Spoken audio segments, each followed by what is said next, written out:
The sun hung low over the sprawling field of Amako, casting a golden hue on the dusty paths that wound through the village. A tense quiet lingered in the air, interrupted only by the distant murmurs of youth preparing for yet another confrontation. The once harmonious village was now divided, and at the heart of the discord lay the position of Onizi Umuaka, leader of the youth council. Ikena and Obiora were the principal contenders. Ikena, a fiery and ambitious young man, was known for his commanding presence and relentless drive. The son of Enzo Keke, a respected elder, Ikena seemed destined for leadership. Obiora, on the other hand, was an enigmatic figure.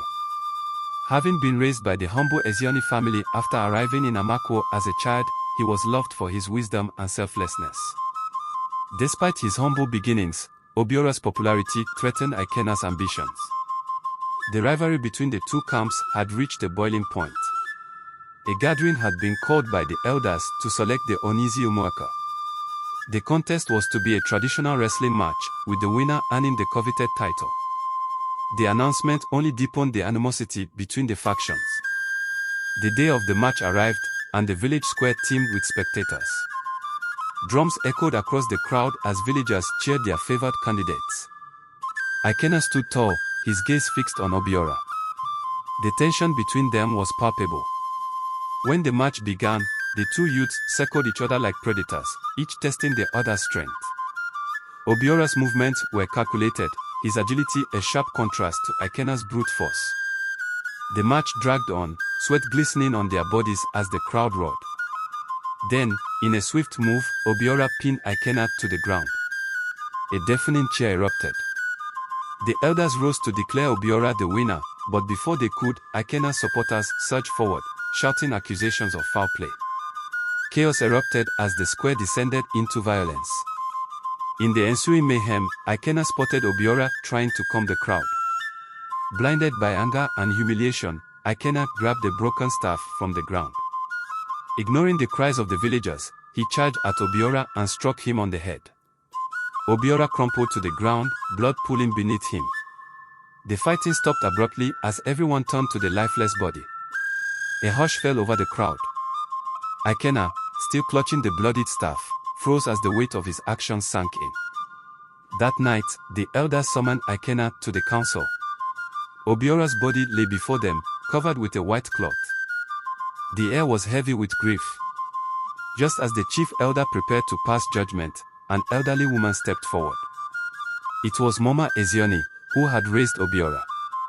"Before you condemn him," she said, her voice trembling, "there is a truth that must be told. Obiora was not my biological son. He was adopted." The elders exchanged glances. "What do you mean, Mama Ezioni?" the chief elder asked. She took a deep breath. Obiora was the child of Enzo Okeke's first wife. When she passed away, the child was entrusted to us to protect him.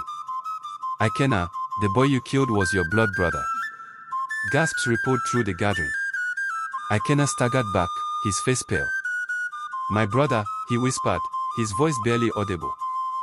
Enzo Keke, who had remained silent, fell to his knees, tears streaming down his face. "Why didn't you tell me?" he cried, his voice breaking. "Why didn't I know?" Mama Ezioni sobbed. "It was meant to protect him, and you." Ikena collapsed beside Obiora's body, his hands trembling. "Forgive me," he whispered, tears falling onto the bloodied cloth. The villagers watched in silence, their anger replaced by sorrow. The elders, moved by the tragedy, decided not to exile Ikena but to sentence him to a life of service to the village. He was tasked with rebuilding the unity he had destroyed. Years passed, but the memory of that day lingered in Amako. Ikena, burdened by guilt, became a humble servant of the people, dedicating his life to peace. Though he could not undo his actions, he worked tirelessly to honor Obiora's legacy. And so, the tale of two brothers, divided by fate, united in tragedy, became a somber legend in Amako, a reminder of the cost of ambition and the fragile threads that bind families together.